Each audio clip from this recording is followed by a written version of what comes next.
This 17 News at Noon podcast is brought to you by Clinica Sierra Vista. Welcome back to the 17 News at Noon podcast, where we share your news on your schedule. A deadly new record as more pedestrians are killed on Kern County roads. Plus, a highly anticipated call this morning between President Biden and Vladimir Putin. What he had to say to the Russian president about what will happen if Russia invades Ukraine. And a solemn ceremony to remember those lost in the attack on Pearl Harbor 80 years ago today. Those stories and more on this Tuesday, December 7th, 2021. Good afternoon and thanks for joining us here for 17 News at Noon. I am Chris Burton. And we begin with an issue we continue to follow closely here at KGET, pedestrian safety. We've now seen 51 pedestrian fatalities on our roads here in Kern County this year.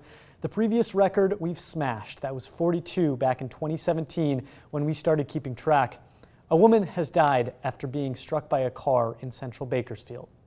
The crash happened just before 6:30 yesterday evening on Union Avenue at 20th Street.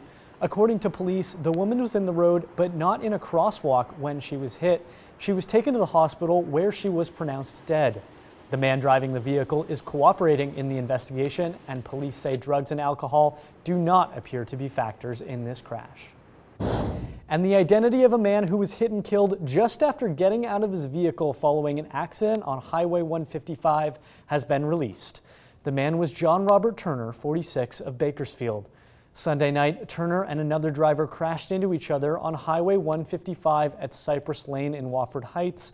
CHP says Turner and the other driver got out of their vehicles to talk and were standing in the eastbound lane of Highway 155 when another vehicle came along and didn't see them, hitting Turner. Turner died at the scene. And now to a rollover crash that left a woman dead yesterday morning east of Bakersfield. It happened just before 5 a.m. on Alfred Harrell Highway, just south of Lake Ming. The driver has been identified as 53-year-old Christine Elizabeth Self. The Bakersfield Police Department says she drove off the road and overturned. Self died at the scene. Investigators have not determined if drugs or alcohol were involved. If you have any information on this crash, you're asked to call BPD at 327-7111. And a man shot to death last Friday near a local elementary school has been identified. 29-year-old Eric Gilberto Martinez and another person were found early Friday morning on Shelley Lane and Pico Avenue near Harding Elementary School. Martinez died. At last update, the other victim was said to be in the hospital and stable.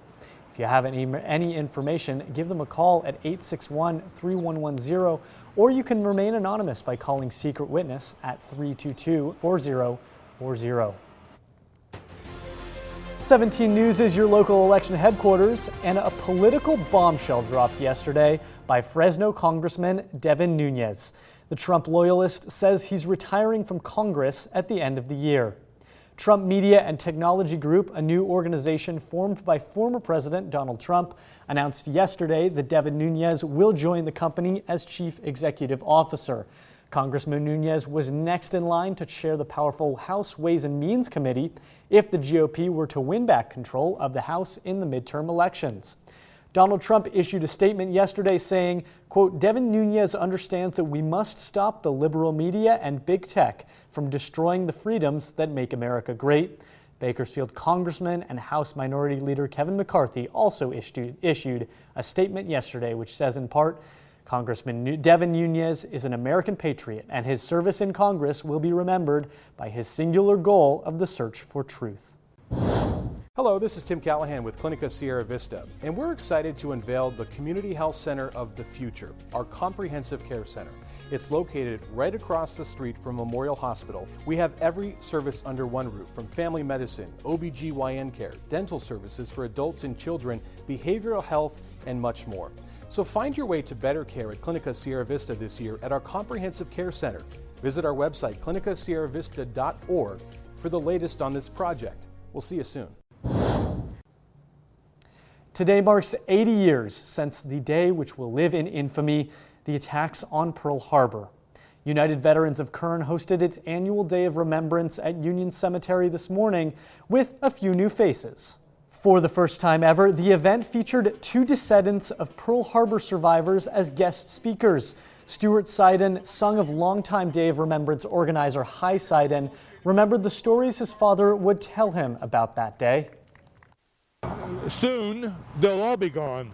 And my dad was a World War II veteran, and we want to honor and remember those who came home, and then not forget about the ones who died that day, on December 7th, that Sunday morning.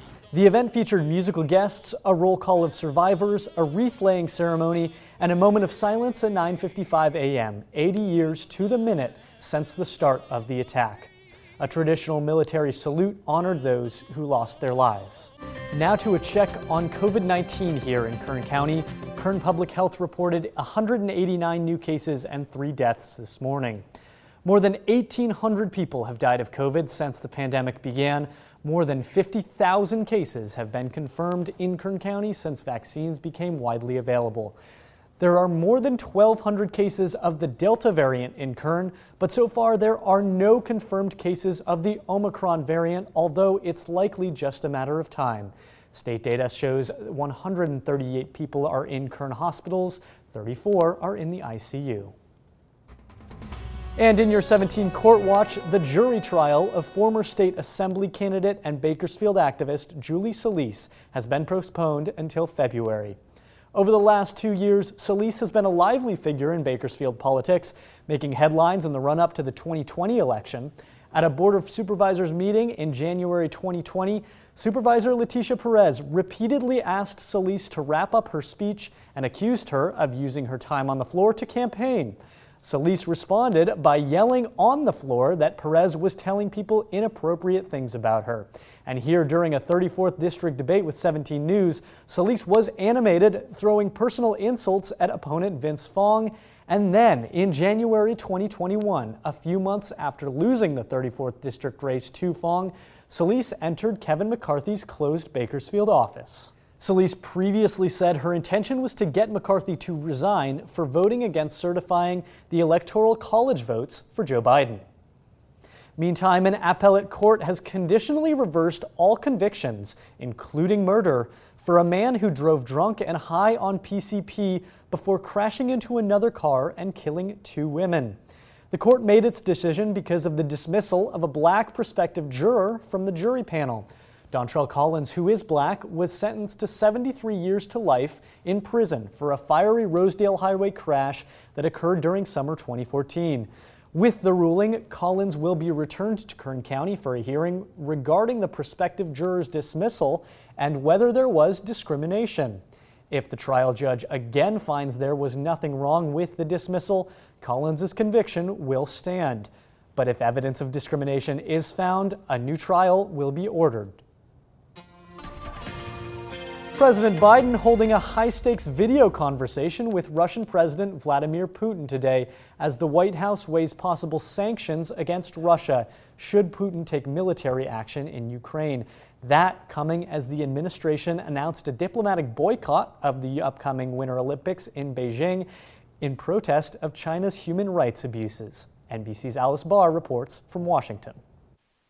With new satellite images giving a clearer picture of Russian troop movements near the Ukrainian border, President Biden today confronting Russian leader Vladimir Putin about whether he plans to attack the U.S. ally. Reaffirm the United States support for the sovereignty and territorial integrity of Ukraine. The White House press secretary confirming the Biden administration is prepared to respond with sanctions. That could have a detrimental impact on the Russian economy. But analysts say President Putin has been undeterred by economic pressure in the past.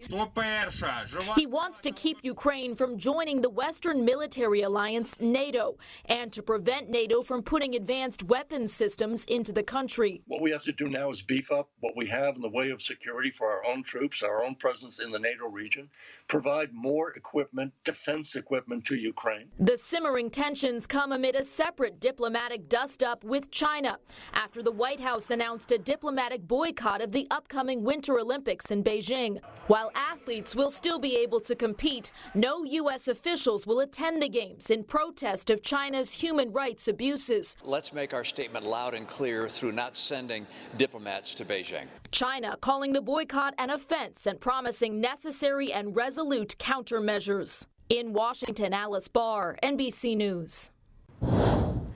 And looking ahead to the weekend, Second Saturday returns to downtown Bakersfield. The monthly event is designed to bring the community together in support of local businesses. Some of those businesses offering special deals and discounts. Second Saturday is put on by the Hub of Bakersfield.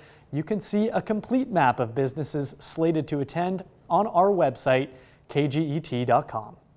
And new this morning, Instagram is set to roll out its first set of parental controls for children in March. Adam Masseri, head of the social media app, said in a blog post that parents would be able to see how long their teens have spent using Instagram and limit the amount of time that they spend on the app. Masseri is scheduled to appear before a Senate committee tomorrow. He's expected to field questions about whether social media harms children and teenagers. We are just one day away from the return of our annual Day of Giving for Children's Miracle Network and Bakersfield Memorial Hospital. We're teaming up once again with the Lawrence Small Children's Center at BMH to help raise funds to purchase equipment that will further enhance medical care for children in Kern County. We have some great stories to share with you tomorrow, including the story of little Alia Rodriguez, born last April at just 1 pound, 3 ounces. She spent the first 171 days of her life in a neonatal intensive care unit, but with a skilled and compassionate staff at Lawrence Small Children's Center, using state-of-the-art equipment purchased in part with your donations to CMN over the years, this little girl got to go home where she is thriving today. The 17 News at Noon podcast is a production of KGET and Nexstar Media Group. For more on all of the headlines in today's show, head to kget.com.